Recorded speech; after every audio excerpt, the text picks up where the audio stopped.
Yeah, alright. Getting myself in the zone here. I have a little Miller Lite. Little Miller Lite. It's pretty cool.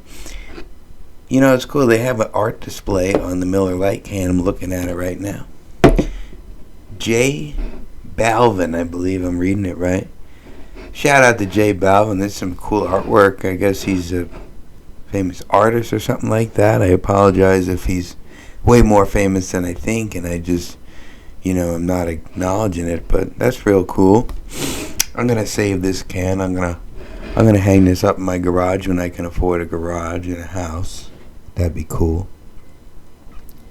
But I'm Matt. This is the Matt's Antique Auto Repair Podcast, named after my small and fledgling repair business. And then I saw the world's going in directions of making podcasts, and I said, I'd like to do that.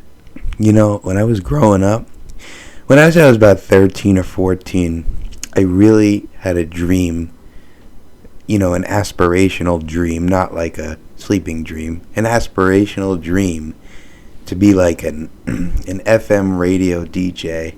I always thought that was the coolest job, to like come in the morning, grab a cup of joe, and like spin records for people.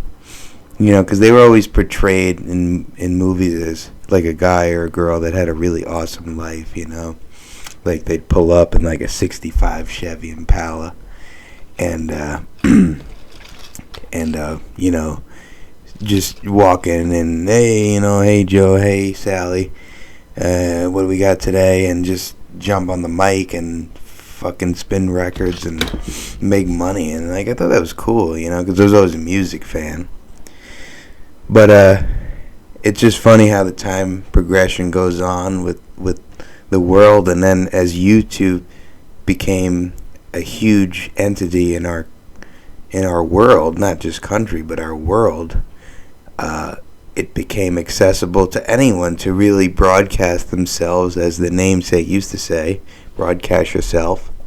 It made it easier, and I'd say post-pandemic, a lot of famous, unfamous, soon-to-be famous, etc., people made podcasts, and a lot of them took off. And I think that's really cool, I would love to be amongst that, or at least give it a try. Or just do it for the hell of it, it's enjoyable. I love talking, but I don't like to talk if it's annoying. I'd love to talk meaningful stuff. Another profession I always wanted to be was a psychiatrist. Listen to people's problems. People always said I was a good listener. I'd like to think I am. But, that's aside the point. It is Saturday night. I believe it's February 19th. It is freezing out here in Long Island, New York. It's windy as hell. And there's a lot of stuff going on in the world. There's some stuff with the Ukraine and Russia. And, of course, our country with our inflation. And, our president. And just so much. No matter what side of the fence you're on, there's just so much to talk about, and I feel like a lot of people are talking about it, so I guess I shouldn't just add to the stew. I would love to just maybe make people happy for my 15 minutes of rambling, but I was actually thinking of a really of a few, because I drive to work around 4 or 5 in the morning. And, it's kind of a depressing landscape. Long Island's a very barren place, and not in a good way in the morning, because there's no commuters, there's no rush hour around that time, 4 to 5. No one's really awake yet. However, you're not getting that nice country scenery from most of Long Island. It's mostly a suburban, maritime, half hybrid maritime, canals, water. It's great because you're over. I don't want to say it's all like that, but my area, it's just very zoned and developed, I guess is the word. But when I drive to work in the morning, I have ideas all the time, and I guess my point of tonight's podcast, short podcast, is to just kind of relay a little bit of self installed advice, self created advice, I guess would be the word, that I was thinking about, and it's on the border of boycotting, but not really. So anyway, in our economy, there's a huge fear of the inflation going up, obviously. And it makes people think, let's be honest, it makes people think about what they're going to spend on food, gas, how many nights a week are they going to go out to eat, go out to drink and socialize, are they going to cook Campbell's soup, are they going to fucking go out to a steakhouse, what are they going to do? But there's many factors that come into play. The one I really thought about was gas, and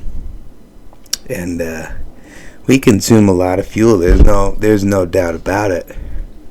However, I think there's a way we can combat the inflation a little bit, and I think even though it's hard to say no to our muscle cars, to our big pickup trucks or tow trucks. A lot of times we use those vehicles to make a living. But my small advice would say, you know what, if you're just recreationally driving, but you want to drive a collector car, you want to drive a truck, whatever, find those 4-cylinders. Find those straight sixes. If you got an old friggin' Ford 300 straight six, you got a friggin', a Grande Mustang with a 4-cylinder, you got a Model A, get those 4-cylinders out. If you got a motorcycle and it's warm enough out, it's not windy, drive that motorcycle. Daily those cars for a little bit. It's not a huge solution, but at least it'll squelch it a little bit. It will make that much of a difference. To give you an idea, I had a 95, Chevy van, 350, weighed about 5,000 pounds. It was a G30, heavy duty.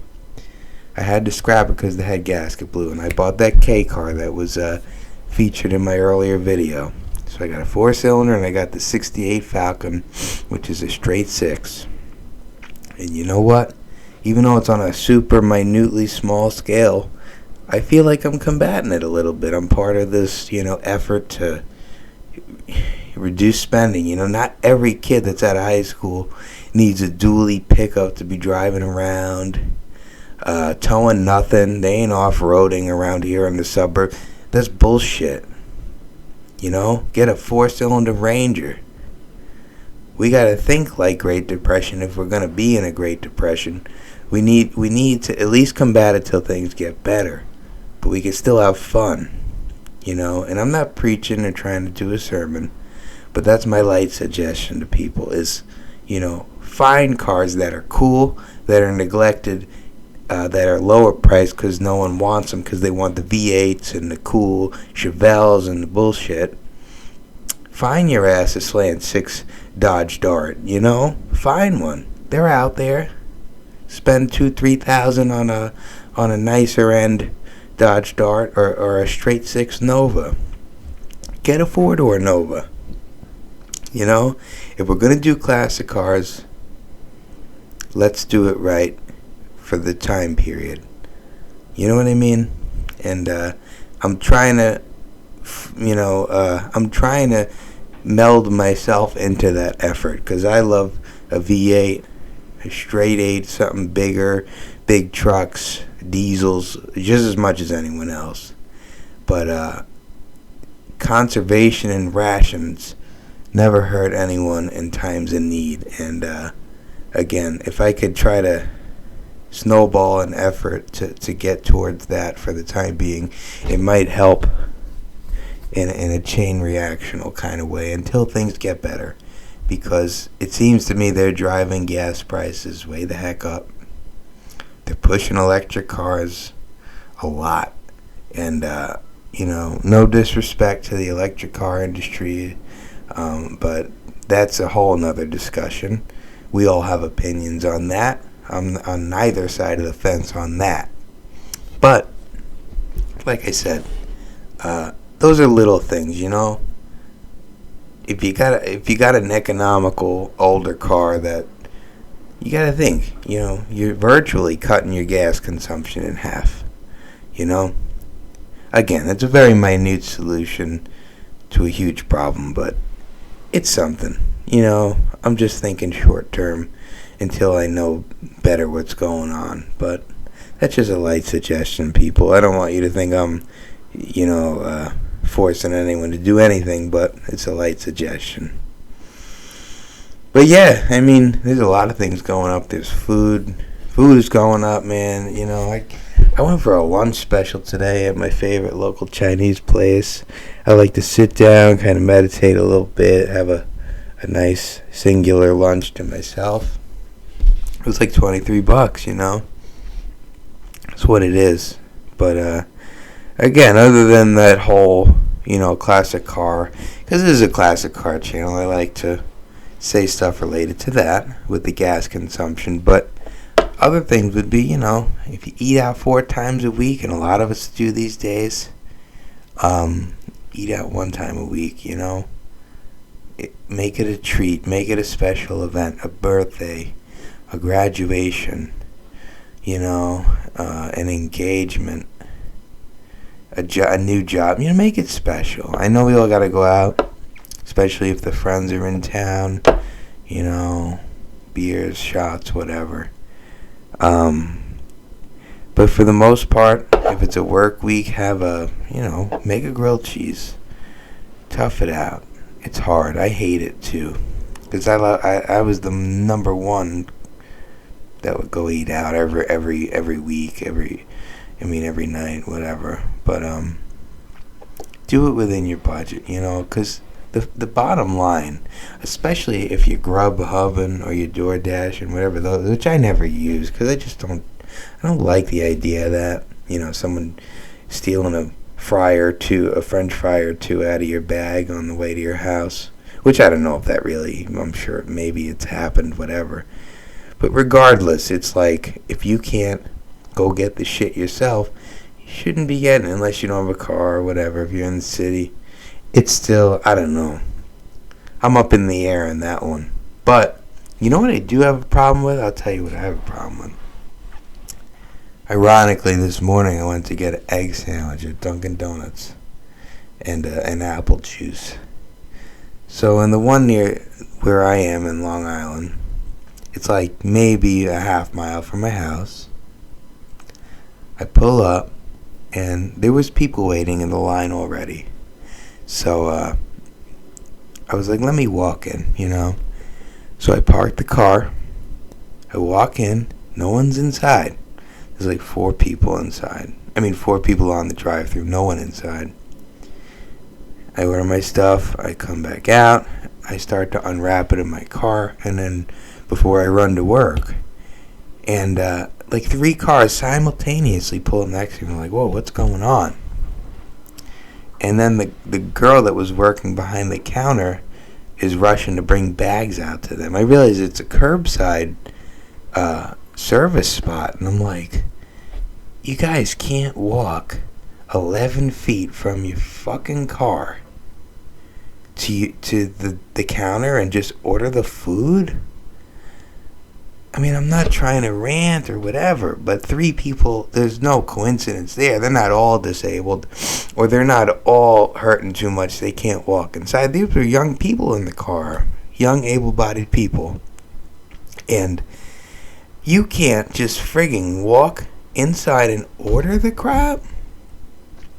What does 35 people waiting on a drive-thru line do for gas consumption? You know what I mean? What does that do? Does anyone talk about that? 40 people waiting in a corporate line. You know what I mean? So it's just things to think about, you know.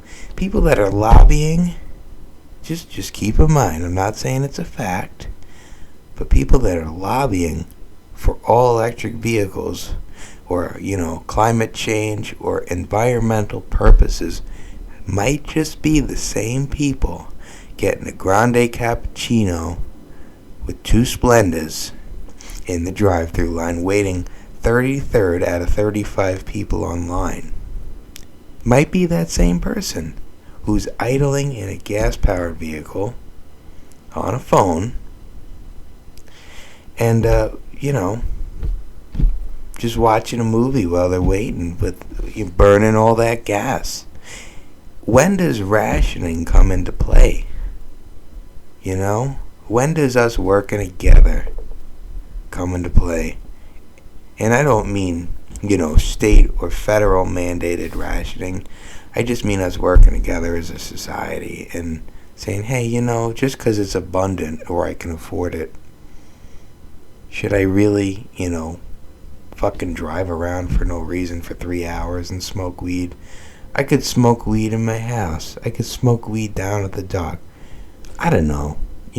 Should I really drive around aimlessly? Should I wait in the line at Arby's for 39 minutes to get a sandwich that I could have walked in and got the sandwich in 3 minutes and been home 10 times over? Those are the things we really have to think about. Those are the things. And again, I hope I don't come off as I'm ranting or that I'm demanding, because I'm nobody to YouTube, but it's just my light suggestions. It's nothing but love with me. I appreciate anyone who listens, and I would enjoy it more if I even see more subscriptions, some comments, whatever. But I'm just a guy. I'm just a friggin' mechanic from the Northeast. I don't know who's listening to me, but if you are, I appreciate you, and I hope you're doing well. And this is just me talking, and you guys all have a great night. This is Matt's Antique Auto Podcast. Signing off. Good night.